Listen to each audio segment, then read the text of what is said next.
केवल पृथ्वी ग्रह तक ही सीमित है, ऐसा हमारी आज तक की रिसर्च में पता चला है। क्योंकि हम कहीं पर भी यानी दूसरे किसी ग्रह पर या किसी भी एक्सोप्लैनेट पर जीवन खोजने में कामयाब नहीं रहे हैं। पर भविष्य में एक समय ऐसा जरूर आएगा जब इंसान टाइप 2 सिविलाइजेशन बन जाएंगे और हमारे सौरमंडल के कई ग्रहों और उनके चंद्रमाओं पर हमारी मानव बस्तियां मौजूद होंगी। इन्हीं वजहों से हम इंसानों ने कई दशक पहले ही हमारे सौरमंडल में मौजूद ऐसे ग्रहों और चंद्रमाओं की खोज करना आरंभ कर दिया था जहां किसी प्रकार का जीवन मौजूद हो सकता है या उन पर मानव बस्तियां बसाई जा सकती हैं। पृथ्वी के चंद्रमा के बाद सबसे ज्यादा भरोसा यदि वैज्ञानिकों ने किसी पर किया है तो वो है मंगल ग्रह पर। कई दशकों तक किए गए खोज में एक चौंकाने वाली बात सामने आई है। वैज्ञानिकों को खोज के दौरान पता चला है कि हमारे पूरे सौरमंडल में पृथ्वी से सबसे ज्यादा मिलता जुलता एटमॉस्फेयर नार्क कहे जाने वाले हमारे पड़ोसी वीनस यानी शुक्र ग्रह के बादलों पर मौजूद है। धरती के जैसा यदि सरफेस की बात करें तो सबसे ज्यादा धरती जैसा सरफेस चंद्रमा और मंगल ग्रह का है, जबकि एटमॉस्फेयर की बात की जाए तो सबसे ज्यादा गर्म कहे जाने वाले हमारे पड़ोसी ग्रह वीनस यानी शुक्र का वायुमंडल सबसे ज्यादा हमसे मिलता जुलता है। तो आज की वीडियो में हम इसी पर चर्चा करेंगे। क्या शुक्र ग्रह पर मानव जीवन की बस्तियां बसाई जा सकती हैं? मंगल ग्रह और शुक्र ग्रह के बीच में यदि तुलना की जाए तो कौन सा बेहतर ग्रह साबित होता है मानव जीवन के लिए? शुक्र ग्रह पर मिशन कब भेजे जाएंगे? यदि भेजे गए हैं तो कौन कौन से मिशन काम कर रहे हैं? शुक्र ग्रह की भौगोलिक संरचना कैसी है? शुक्र ग्रह का इतना ज्यादा तापमान होने के बावजूद भी उस पर मानव बस्तियां कैसे संभव है? शुक्र ग्रह के बादलों पर जीवन कैसे मौजूद है? शुक्र ग्रह के बादलों पर यदि इंसानी बस्ती बसाई जा सकती है तो क्या वहां पर पहले से कोई जीवन मौजूद है? एक लंबी खोज के बाद जुपिटर और शनि ग्रहों के कुछ ऐसे चंद्रमाओं के बारे में पता चला जहां मोटे बर्फ के नीचे मौजूद महासागरों पर किसी प्रकार का जीवन मौजूद हो। साथ ही हमें यह भी पता चला कि आज से कई बिलियन साल पहले मंगल ग्रह पर लिक्विड वाटर की झील, नदियां और शायद किसी प्रकार का जीवन मौजूद था। शुक्र ग्रह पर जीवन और इंसानी बस्ती क्या बसाई जा सकती है? वर्तमान समय में हमारे कई रोवर्स मंगल ग्रह के सरफेस में और कई सैटेलाइट्स मंगल ग्रह के ऑर्बिट में मौजूद हैं, जो कि मंगल ग्रह पर किसी प्रकार के प्री हिस्टोरिक लाइफ और भविष्य में मंगल ग्रह पर मानव बस्ती बसाने की संभावनाएं तलाश रहे हैं। और अगर सब कुछ ठीक रहा तो 2030 तक हम मंगल ग्रह पर एक मानव मिशन भी भेज सकते हैं। वीनस ग्रह के सरफेस से करीब 50 किलोमीटर पर मौजूद एटमॉस्फेयर हमारे पृथ्वी ग्रह के अपर एटमॉस्फेयर से काफी मिलता जुलता है। ऐसे में कुछ वैज्ञानिकों का कहना है कि हम इंसानों को मंगल ग्रह से पहले वीनस ग्रह के बादलों पर मानव मिशन भेजना चाहिए। ऐसे में एक सवाल यह है कि वाकई वीनस ग्रह यानी शुक्र ग्रह के बादल जीवन के लिए उपयुक्त हैं? और क्या वाकई शुक्र ग्रह के बादलों में इंसानी बस्तियां बसाई जा सकती हैं? ऐसे में काफी रोमांचक होने वाला है जहां हम शुक्र ग्रह और उसके बादलों की एक अनोखी यात्रा करने वाले हैं। मंगल ग्रह और शुक्र ग्रह की यदि तुलना की जाए तो कौन सा बेहतर साबित होता है जीवन के लिए? दोस्तों, सौरमंडल के दूसरे ग्रहों पर कई सालों तक किए गए अध्ययनों और रिसर्च से ये हमें पता चला है कि भविष्य में पृथ्वी से परे स्पेस कॉलोनीज बनाने के लिए सबसे उपयुक्त जगह हमारा पड़ोसी ग्रह मंगल हो सकता है। मंगल ग्रह और पृथ्वी में अनेक समानताएं मौजूद हैं। दोनों ही ग्रहों का निर्माण लगभग एक ही समान हुआ है। साथ ही दोनों ही ग्रहों की भौगोलिक संरचनाएं भी लगभग एक समान है। हालांकि मंगल ग्रह एक बेहद शुष्क और ठंडा ग्रह है, लेकिन इसमें वे तमाम तत्व मौजूद हैं जो इसे जीवन के अनुकूल बनाने में सक्षम दिखाई पड़ते हैं, जैसे कि water ice, carbon dioxide, nitrogen, organic molecules आदि। साथ ही वैज्ञानिकों को मंगल ग्रह पर पुरानी नदियां, तालाबों और जीवन के लिए जरूरी ऑर्गेनिक मॉलिक्यूल्स के सुराग भी मिले हैं, जिसकी वजह से वैज्ञानिकों का मानना है कि मंगल ग्रह पर कभी पृथ्वी की तरह ही लिक्विड वाटर और शायद जीवन भी मौजूद रहा होगा। ऐसे में मंगल ग्रह पर मानव बस्ती बसाना काफी आसान होगा और कम चुनौतीपूर्ण होगा। लेकिन इसके विपरीत अगर हम बात करें शुक्र ग्रह की तो इसे हमारी धरती का ट्विन भी माना जाता है। क्योंकि इन दोनों ग्रहों का आकार, मास और डेंसिटी लगभग एक समान है और दोनों ही ग्रह समान ऑर्बिट में सूर्य का चक्कर लगाते हैं। साथ ही वैज्ञानिकों के अनुसार दोनों ही ग्रहों का जन्म एक ही टाइप के स्पेस बॉडीज और कंपोजिशन से बना हुआ है।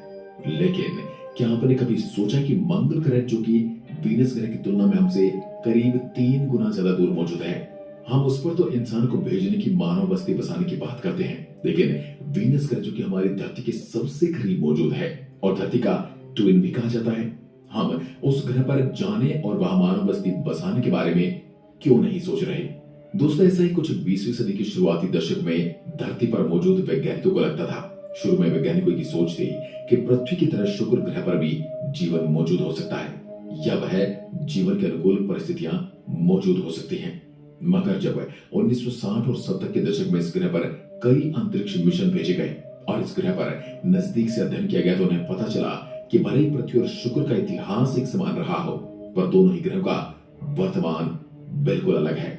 शुक्र ग्रह की भौगोलिक संरचना, surface and atmosphere of Venus, शुक्र ग्रह किसी भी ग्रह के जीवन के पनपने के लिए बिल्कुल भी अनुकूल नहीं है।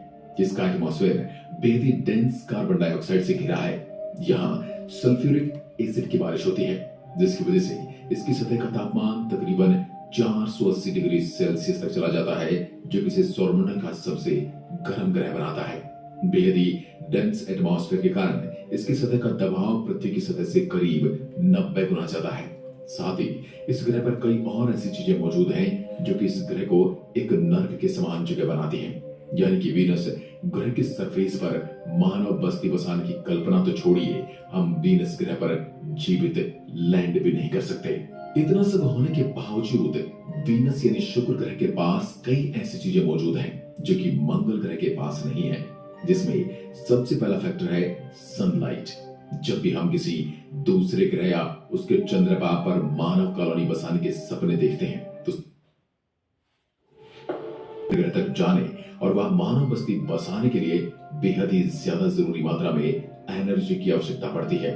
हमारे सौरमंडल में सबसे आसानी से मिलने वाला एनर्जी सोर्स है हमारी सूर्य की रोशनी यानी सनलाइट। शुक्र ग्रह सूर्य के काफी नजदीक मौजूद है, जिसकी वजह से इसे मार्स की तुलना में करीब 3 गुना ज्यादा सनलाइट मिलती है। यानी कि हम वीनस ग्रह के ऑर्बिट में मौजूद रहकर केवल सनलाइट के जरिए ही अपने सभी एनर्जी रिक्वायरमेंट्स को पूरा कर सकते हैं। वह मंगल ग्रह पर सनलाइट बेहद ही कम होती है, जिसकी वजह से हमें अपनी एनर्जी की जरूरतों को पूरा करने के लिए न्यूक्लियर एनर्जी और दूसरे एनर्जी सोर्सेज पर निर्भर रहना पड़ेगा। यहाँ पर दूसरा फैक्टर है ग्रेविटी। वीनस ग्रह की ग्रेविटी हमारी अर्थ की ग्रेविटी की तुलना में करीब 90% है, जो कि कोई बड़ा अंतर नहीं है। पर इसके विपरीत मंगल ग्रह की ग्रेविटी हमारी पृथ्वी की तुलना में केवल 38% है। ऐसे में मंगल ग्रह पर सफल लैंडिंग करना बेहद ही चुनौतीपूर्ण रहता है और इसी वजह से इंसानों द्वारा मंगल ग्रह पर भेजे गए आधे से ज्यादा मिशन असफल रहे हैं। साथ ही मंगल ग्रह पर रहने वाले एस्ट्रोनॉट्स को लो ग्रेविटी के चलते बोन और मसल लॉस जैसी दिक्कतों का सामना करना पड़ सकता है। यहाँ तीसरा फैक्टर है डिस्टेंस का। वीनस ग्रह मार्स की तुलना में हमारी धरती से आधी से भी कम दूरी पर मौजूद है। यानी कि जितने फ्यूल और संसाधनों का उपयोग करके हम मंगल ग्रह का चक्कर लगाएंगे, उतने में हम वीनस ग्रह के 2 चक्कर लगा सकते हैं। साथ ही वीनस ग्रह पर मौजूद रहकर हम बेहद आसानी से धरती तक कम्युनिकेशन कायम कर सकते हैं। पर इन सारे फैक्टर का कोई मतलब नहीं बनता, क्योंकि अगर हम जीवित वीनस ग्रह के सरफेस पर लैंड ही नहीं कर सकते, तो वहां मानव बस्ती बसाने की कल्पना को तो छोड़ ही देना चाहिए। पर यही वीनस ग्रह का सबसे मुख्य फैक्टर सामने आता है, उसका अपर एटमॉस्फेयर। वीनस का एटमॉस्फेयर मुख्य रूप से कार्बन डाइऑक्साइड और नाइट्रोजन से मिलकर बना हुआ है। साथ ही इसका एटमॉस्फेयर हमारी पृथ्वी की तुलना में काफी डेंस भी है। वैज्ञानिकों द्वारा किए गए अध्ययन के अनुसार अगर पूरे सौरमंडल में पृथ्वी के समान कोई जगह मौजूद है, तो वो शुक्र ग्रह है। सरफेस से करीब 50 किलोमीटर ऊपर ट्रोपोस्फेयर और मेसोस्फेयर के बीच मौजूद बादल हैं। शुक्र के एटमॉस्फेयर में मौजूद 50 किलोमीटर से लेकर 54 किलोमीटर के क्षेत्र हमारी धरती के एटमॉस्फेयर, प्रेशर और टेम्परेचर से काफी मिलता जुलता है। इस हाइट पर वेनस के सरफेस पर जला देने वाला 400 डिग्री सेल्सियस का टेम्परेचर घटकर 50 डिग्री सेल्सियस से भी कम हो जाता है, जो कि पृथ्वी के एवरेज टेम्परेचर से काफी मिलता जुलता है।